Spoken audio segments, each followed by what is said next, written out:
This is a place for planting, for digging, for harvesting, for relaxing. It's a place to get your hands dirty, but most of all, it's about having fun. And that's what you'll always have when you're in the garden with Doug Oster. You want a green thumb too, don't you? It is November, believe it or not, and we are still planting.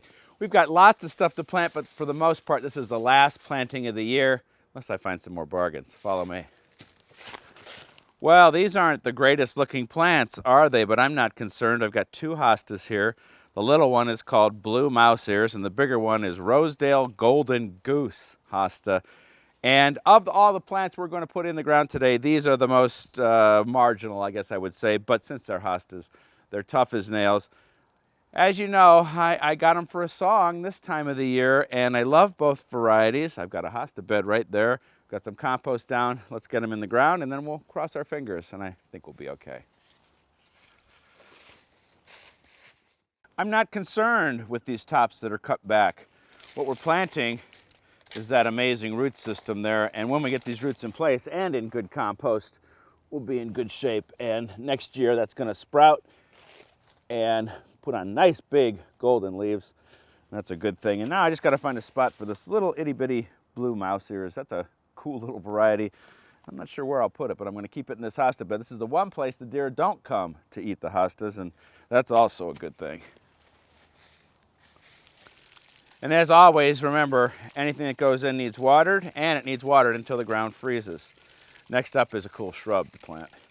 Well, one of the things about gardening, plants die. That's just the way it is. And once you get over that, what can you do? This was a beautiful rhododendron I put in last fall in October. Filled this ground with compost, did everything I knew to do, water it. It just didn't make it. It's probably nothing I did. It's probably nothing the grower did. It just happens. That's part of it. And when you first start gardening, you're just like, what did I do wrong? Oh, I've got a brown thumb. That's not it. It just happens. So we're going to pull this out, and I've been looking at this shrub all summer long. It's a willow called Golden Sunshine, and when it's in its peak, the leaves are just a beautiful yellow, and as I said, I've been watching it all year. It's been sitting there, and so when I go to the nursery now, they're like, you want it? We want to get rid of it, because they don't want to overwinter it. And so this little willow is going to go where this rhododendron did, and this rhododendron is going to the compost.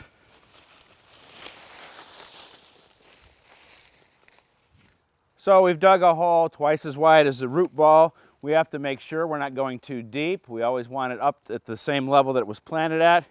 And since this is a willow, it's tough as nails. And we got it right where we want it. Perfect. A little high, better than being a little deep. And I think it's going to be the perfect spot for it. I can't wait to see it all next summer. Let me get some water on this, and next up, we're planting trees.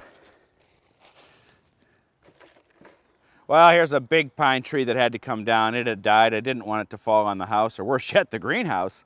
And so this area I've been working on, putting trees of interest in here. I've got a Coosa dogwood over there, a paper bark maple, and now this is another willow called Kilmarnock. And I want it because I want those little pussy willow catkins on here. That's what I love to see. And I got it close to the front walk. The most important thing when planting a tree is knowing how big it's going to get. This one stays relatively small. This is the perfect spot for it, understory tree. We're going to dig the hole again, twice as big as the root ball. In this case, we're not adding any compost. We've got some decent soil here, and making sure that we don't plant it too deep. We're digging that hole like a bowl. And this tree is going to be in the perfect spot, I think, and I can't wait to see it in the spring when I get those pussy willows on there.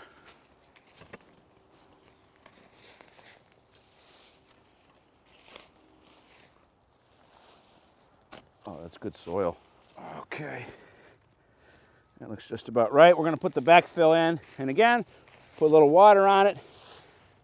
Meet me in the front there. I've got a really cool bulb to plant to finish off our last planting. I bet you it won't be the last though, but be close. If you're planting bulbs, it should be a requirement to plant snowdrops. I love snowdrops because they are the first thing to bloom during the spring.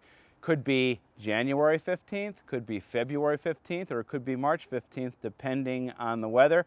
I like to plant them close to the house. They get a little bit of warmth from this, and if we do get a thaw, these little white flowers will come up, and they are just to die for.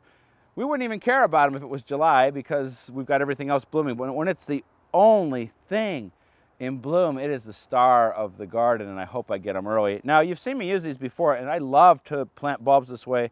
It's called an easy bloom pad.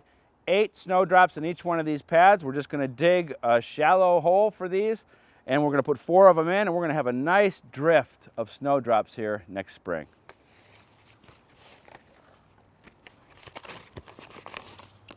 Nice thing about snowdrops, they're small bulbs. They don't have to be that deep. This tells us which side goes down. Look at how easy that is. We're just going to cover that up with some soil. And next spring, I'm going to sit right there, and we're going to do a video of me enjoying my snowdrops. Maybe it'll be even in January, who knows.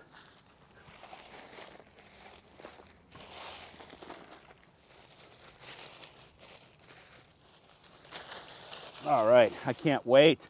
One more thing to show you in the vegetable garden. Well, check it out. Our cover crop of winter rye has come up. It's going to hold the soil in place. It's a great habitat for beneficial insects. And next spring, we cut it down, turn it in, and it becomes green manure. This is something else you can plant right now. Believe it or not, it will sprout when it's this cold. All right, let's finish up. That's awesome. Well, it's always nice to be picking this time of the year. This is arugula. And, oh man, that's great. Great to have something like this. Now check me out online. Lots of blog stories and videos there, and a story I'd really love you to see about a tomato that's being saved that was found on a battlefield at World War II. And also a place to join Everybody Gardens, my subscription service. Till next week, this is going to be a salad for today. That's good stuff.